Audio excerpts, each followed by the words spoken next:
I was halfway through the frozen foods aisle when I felt a light tap on my shoulder. I turned, expecting someone to ask where to find the oat milk or something like that. Instead, a woman I'd never seen before smiled politely and said, "Your daughter is beautiful." At first, I thought she was talking to someone else. I glanced behind me, then back at her, confused. "I don't have a daughter," I said. The woman's smile faded. Her eyebrows pinched together and she looked over my shoulder again. Her voice dropped a little. "She's been following you since the park. I assumed she was yours." My stomach turned. I didn't understand. I slowly turned around, and that's when I saw her.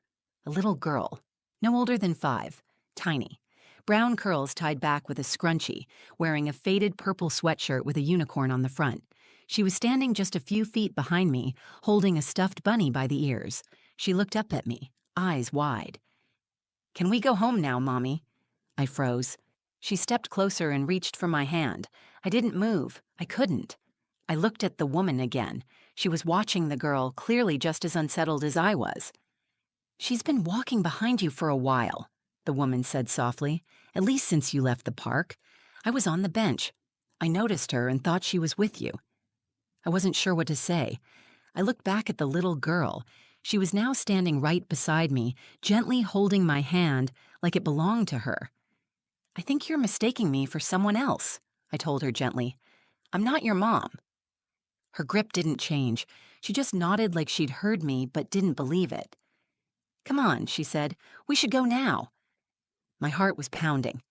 I looked around the store. A couple of other shoppers were now watching us. I could feel the heat rising in my cheeks. I didn't know what to do. I didn't want to scare her, but I also didn't want to make it look like I was walking off with someone else's child. I knelt down to her level. "What's your name?" I asked. She didn't answer. "Do you know where your mom is? Or your dad?" Still nothing. She just looked at me like she was waiting for me to stop asking and start walking. I could feel the woman behind me shifting awkwardly. "I'm sorry," she said. "I didn't mean to cause any confusion. I just thought—" "No, thank you," I said quickly. "You did the right thing." The woman nodded and backed away, disappearing down another aisle. I turned back to the girl. "Where are your parents?" "You are," she said. Her voice was soft, calm, way too calm.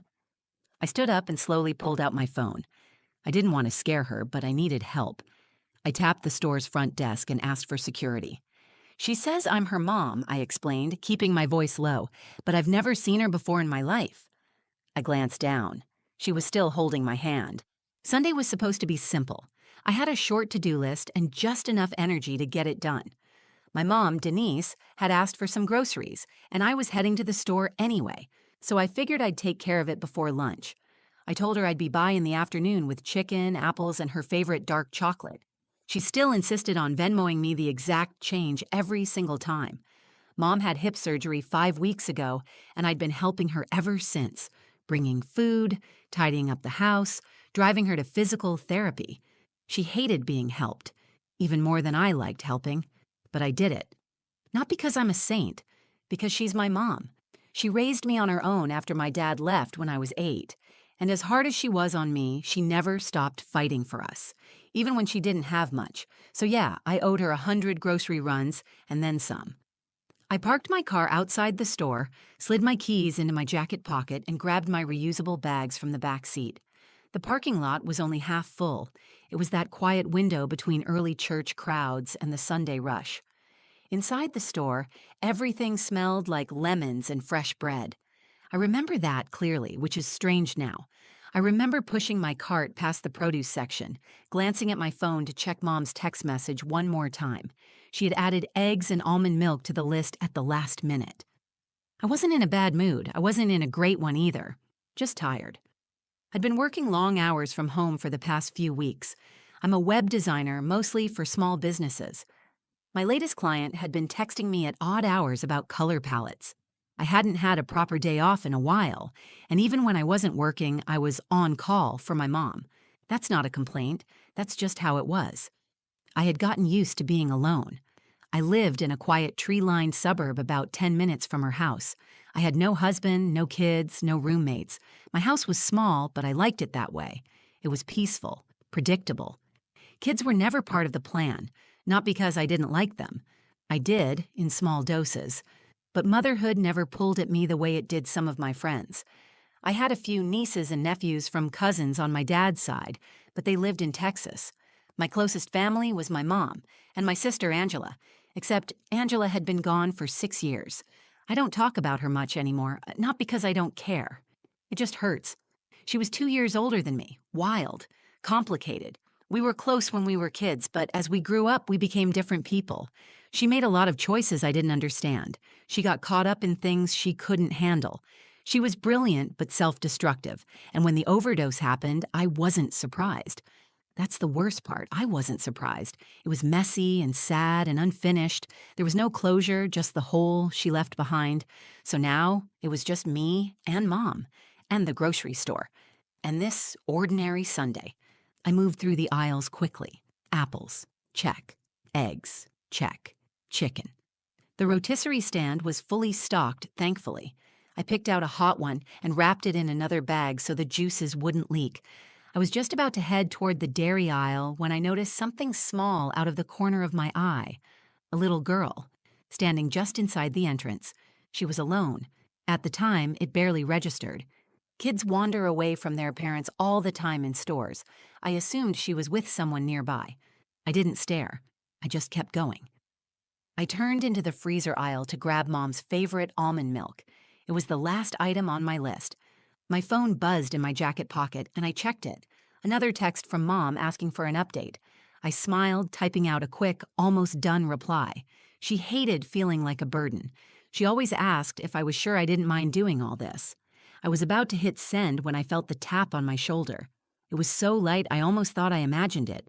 But then I turned, and a woman I'd never seen before gave me a warm smile and said, "Your daughter is beautiful?" Those words didn't make sense at first. I actually laughed a little, unsure how to respond. "I don't have a daughter," I told her. She looked past me. Her smile disappeared. Her eyes darkened with worry. She said, "She's been following you since the park." Everything inside me tightened, and when I turned around, that same little girl was standing there again, closer this time. She looked up at me with big brown eyes and asked the question that changed everything. "Can we go home now, Mommy?" Now, I didn't know what to do. She was still holding my hand like it belonged to her. Her tiny fingers wrapped around mine, steady and warm. She wasn't trembling. She wasn't crying. She looked up at me with quiet expectation, as if she'd known me forever and this moment was supposed to happen. I looked around the grocery store again. The dairy refrigerators buzzed softly behind us. The woman who had spoken to me earlier had disappeared. A man passed by with a basket of frozen waffles and did a double take when he saw us, probably wondering why a child was calling someone who clearly wasn't her mother, Mommy. I knelt down again, this time more slowly. "Sweetheart, I'm not your mommy," I said. "Do you know where your parents are? Did you come here with someone?" She stared at me. I couldn't read her expression. She wasn't scared or confused. If anything, she looked patient, like she was waiting for me to stop asking and start understanding. "My name is Lena," I said gently. "Can you tell me your name?" Nothing. "What about your last name? Or how old you are? Do you know where you live?" Still no answer. Then finally she whispered, "Eliza." Her voice was so soft I almost missed it. "Eliza," I repeated. "That's a beautiful name. Eliza, are you lost?" She hesitated, then shook her head. I paused. "Okay. Are you here alone?" Another shake. "Did someone bring you here?" This time she gave the faintest nod. "Who brought you?" "You," she said. My blood turned cold. She wasn't playing. She wasn't giggling or being silly. She believed it. I stood up and gently tried to release her grip, but she held on tighter. Not in a panicked way, just firm. Like she was afraid I would leave. I pulled my phone from my pocket and walked us toward the customer service desk near the entrance. I needed help. I needed someone who could figure out what to do because I was completely out of my depth. The manager behind the counter looked up from paperwork. "Hi, can I help you?" This little girl says I'm her mother," I said. "I've never seen her before. She's not mine." Someone said she's been following me since the park. I don't know what to do. He looked over the counter at Eliza. Has she said her name? She told me it's Eliza, I said, but that's all. She won't let go of my hand. He gave a nod and picked up a walkie-talkie. A few seconds later, a store security guard arrived, a younger guy named Mitch. He was calm but serious. Do you mind stepping into the office just for a moment? He asked. I followed them with Eliza still holding my hand. Inside the small security office, there were 2 chairs and a computer monitor showing the camera feeds from the store. Mitch offered Eliza a juice box, but she didn't even look at it. She sat on the chair next to mine and leaned against my arm. We'll call the police, Mitch said. They'll know how to handle this. Did you say she was following you? I nodded. I didn't even notice her until a woman pointed it out. She said the girl had been behind me since I came from the park down the street. And you've never seen her before today? Number never. Mitch turned toward the camera footage. He clicked through the timestamps. Sure enough, there she was, just behind me in every frame since I entered the store, walking quietly, not grabbing anything, just watching me. The police arrived within 10 minutes. 2 officers, a man and a woman. They asked me to explain everything again. I tried to keep my voice steady as I answered. I could hear Eliza coloring on a piece of paper one of them had given her, crayons scratching softly on the desk. The female officer knelt beside her. Hi, Eliza, can you tell me where you live? Eliza didn't answer. What about your mommy's name? Or your daddy's? She looked at me. She's right here. The officer gave me a measured look. Do you know this child at all? Family friend? Neighbor? I shook my head. I swear I've never seen her before. I don't have kids. I live alone. They asked for my ID, which I handed over. They took a few photos of Eliza for their report and called in to check for any missing child cases in the area, but nothing came up. No one had reported a little girl named Eliza missing. No family was looking for her. No Amber Alerts. Nothing on the system. One of the officers asked if I'd be willing to stay while they contacted social services. I said yes. I didn't know what else to do. I wasn't going to walk away from her. She curled up beside me on the bench. I placed my hand on my lap, and she reached for it again. The way she gripped it, like it meant something, shook me in a way I couldn't explain. I didn't know who this little girl was, but I could feel that something wasn't right, and it wasn't just the situation. It was something in her eyes, like she already knew me, like she had been waiting for me. I stayed at the store for 3 hours. During that time, I watched 5 different people try to talk to Eliza. The police, a paramedic, a representative from Child Protective Services. None of them got more than a few words out of her. She never cried, never asked for anything. She just stayed close to me, like she had already decided where she belonged. At first, I thought she was just scared or confused, maybe traumatized, but after a while, I started to realize something else. She wasn't acting like a lost child. She was acting like a child who had found something or someone. Every time someone tried to separate us, she would get tense. Her body would go rigid, and her fingers would tighten around mine. If I stepped out of the room to take a call or get water, she would stare at the door until I came back. The moment I walked in again, she would relax. She trusted me, and I didn't know why. I sat there with a million questions I couldn't answer. Where had she come from? Who was taking care of her before this? Why wasn't anyone looking for her? Why did she call me mommy? The police tried to reassure me. They said sometimes kids fixate on someone when they're under stress, that she might have seen me at the park and latched on, that she'd likely been through something that made her regress emotionally.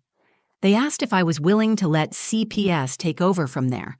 They would get her to a safe place, they said, a temporary foster home until they could locate a relative or guardian. They thanked me for being cooperative, for staying calm. I nodded and told them I understood. But the truth was, I didn't feel calm. I felt protective. I didn't know what I was doing, but every part of me was screaming that I shouldn't let her go. Not yet. Not until I had answers.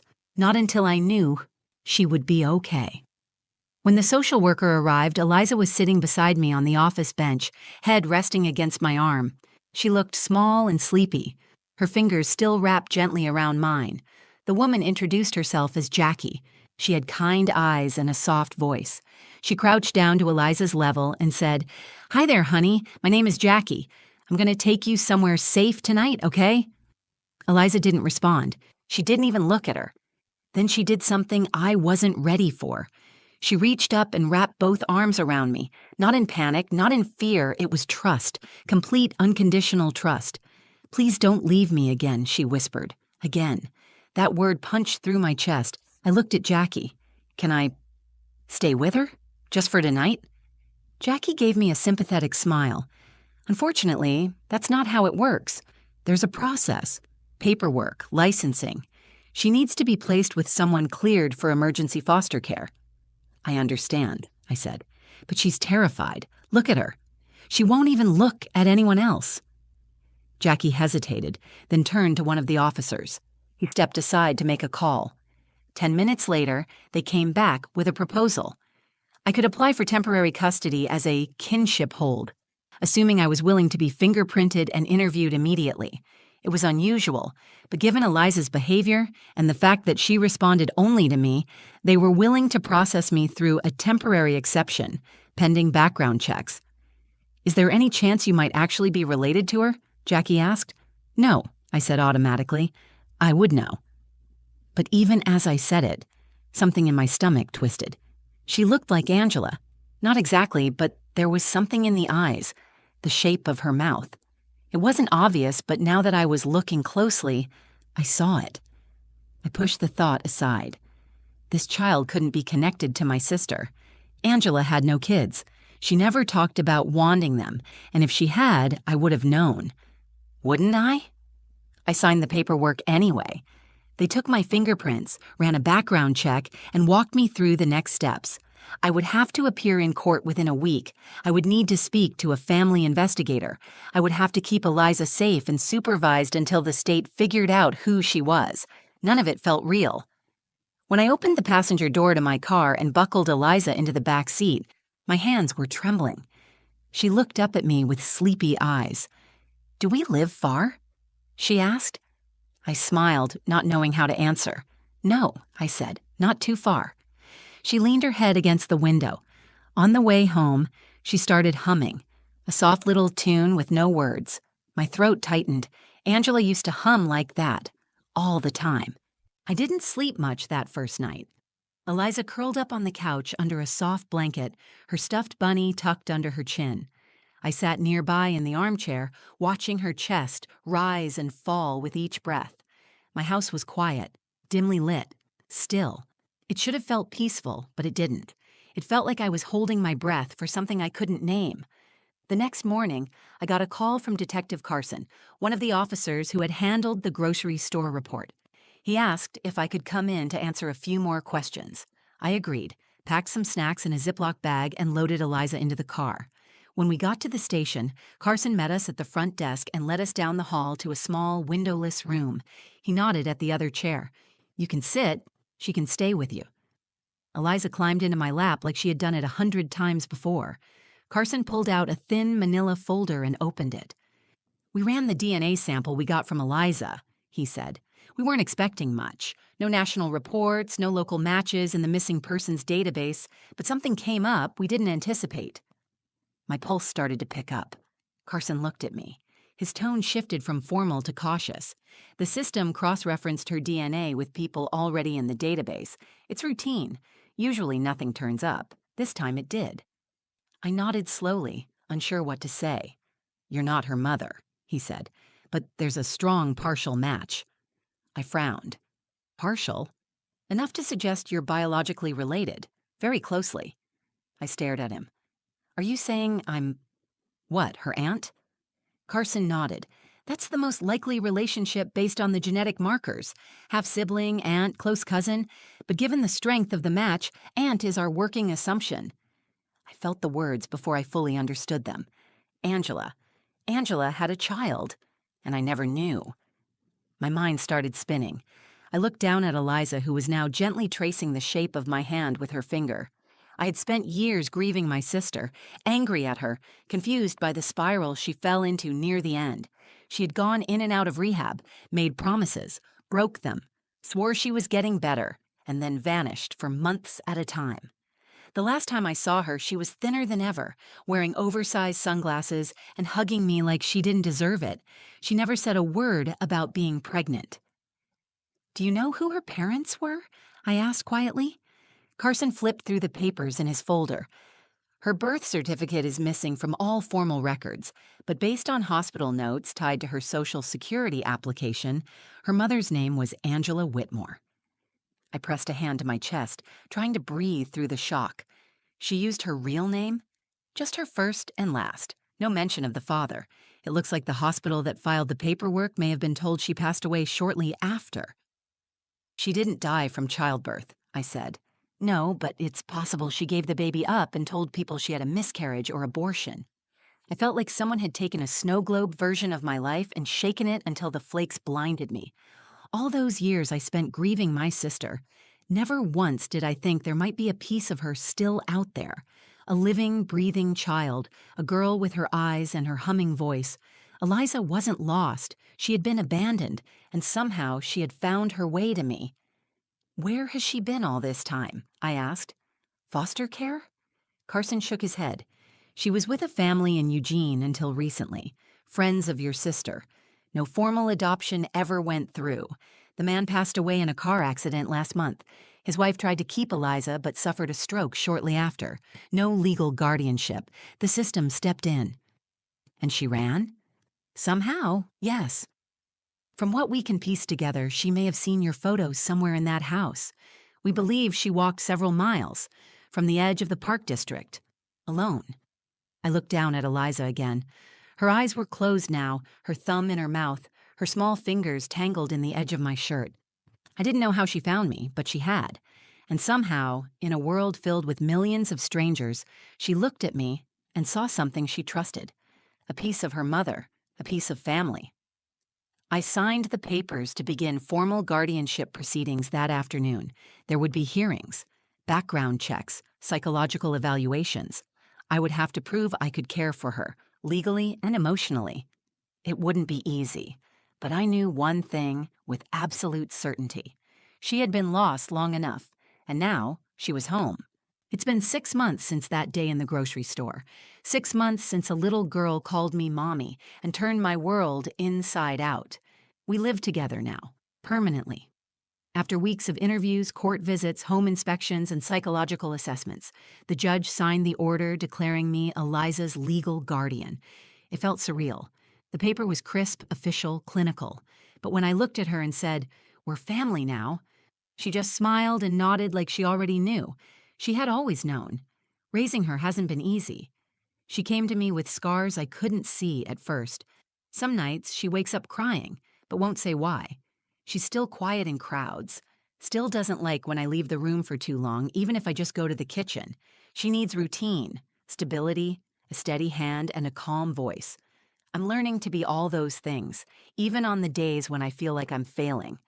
I used to think parenting was about being prepared, having the right gear, the right mindset, the perfect lifestyle. I had none of that.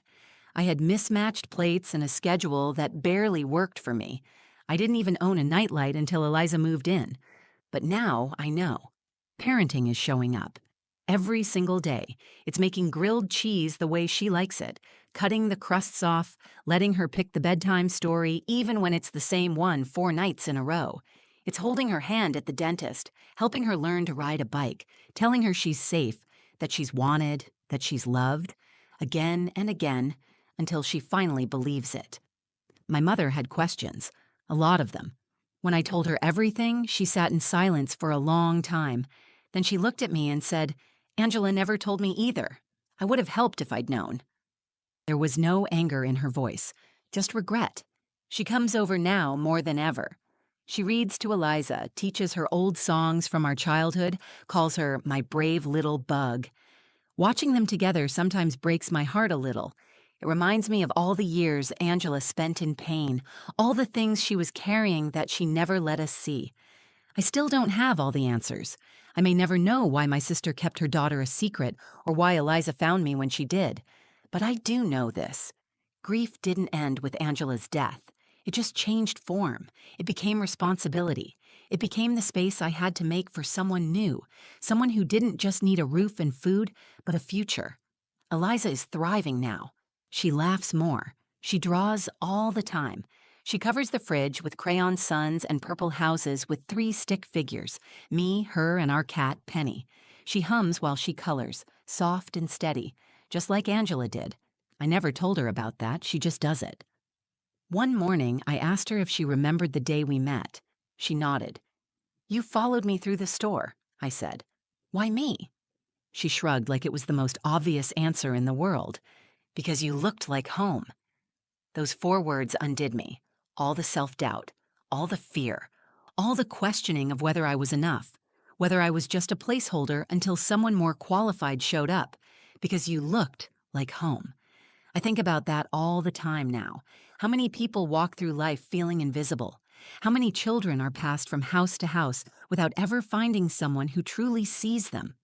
She found me. Or maybe, in some strange way, we found each other. Every time I set her lunchbox on the counter or help her zip up her coat, I feel it, that small, steady heartbeat of purpose. I didn't expect her. I didn't ask for her, but she became mine and I became hers. And sometimes life gives you exactly what you need, long before you know you're ready. She calls me Mom now, not Mommy, not Lena, just Mom. The first time she said it, I was pouring milk into her cereal bowl. It was quiet, casual, effortless. "Thanks, Mom." I almost dropped the spoon, but I didn't cry. I smiled and said, "You're welcome, sweetheart." Because after everything we've been through, after every unanswered question, every difficult night, and every small victory, the truth is simple. She was never a stranger. She was family. Thank you for listening to my story. This wasn't something I ever imagined I'd share with the world, but if it reached you, if it made you feel something or reminded you how powerful connection can be, then I'm glad I did. If this story moved you or made you think about someone in your life a little differently, I'd love to hear your thoughts. Drop a comment below. I read them, and they mean more than you know. If you felt something while watching this, whether it was shock, sadness, or even a little bit of hope, please like the video and share it with someone who might need it. You never know whose story you might help bring to light. And if you want to hear more true, personal stories like this one, stories about life, family, the unexpected, and everything in between, make sure to subscribe to the channel. There's so much more to come. Take care of each other. Take care of yourself. And remember, sometimes the people we're meant to love find us in the most unexpected ways.